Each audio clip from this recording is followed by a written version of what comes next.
self-development, LETV, the mystery of death. What do we see at the end of life?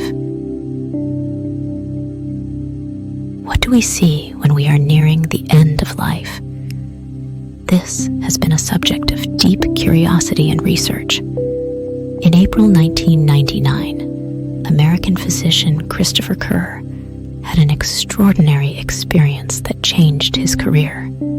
His patient Mary was lying in bed, surrounded by her 4 adult children, when she began to exhibit strange behavior as she neared death. The 70-year-old woman sat up in bed and began moving her arms as if she were holding a baby that only she could see. She called the child Danny and appeared to be hugging and kissing him. Mary's children didn't know Danny, so they didn't understand what was happening. But the next day, when they arrived at the hospital, Mary's sister had a point. Mary had stillborn Danny before she gave birth to her other children. The pain of this loss was so great that Mary never spoke of her lost baby again. Originally a general practitioner, Kerr specializes in cardiology and holds a PhD in neurobiology.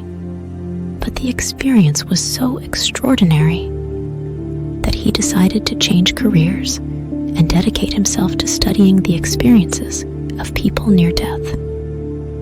25 years have passed since his encounter with Mary.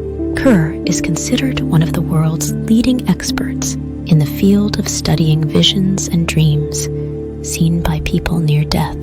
Kerr explains that these experiences usually begin a few weeks before death and increase in frequency as the end approaches.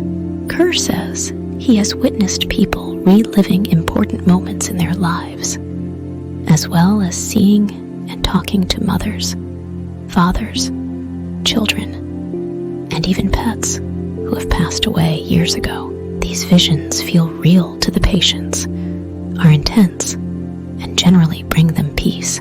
These connections are often recreated before our eyes in a meaningful and comforting way. Kerr told BBC Brazil, "It validates the life that has been lived and reduces the fear of death," he said. Kerr says these patients are coherent, without confusion or confusion, and emotionally and mentally normal, even if their physical health is in decline. But many doctors dismiss the phenomenon as the result of mere hallucinations or illusions, and say more scientific research is needed before conclusions can be drawn. In response, Kerr began a pioneering study in the US in 2010. He conducted a structured survey of what patients near the end of their lives saw. All patients were tested to make sure they were not confused before participating. Prior to this study, most reports examining similar experiences were third-party documentation of what patients were supposedly seeing. The findings have been published in several scientific journals, including the Swedish National Library of Medicine. Kerr says there is still no definitive answer to explain these experiences, and identifying a cause was not the main focus of the study. Just because we can't explain the cause and the process doesn't mean that the patient is irrelevant, he emphasizes.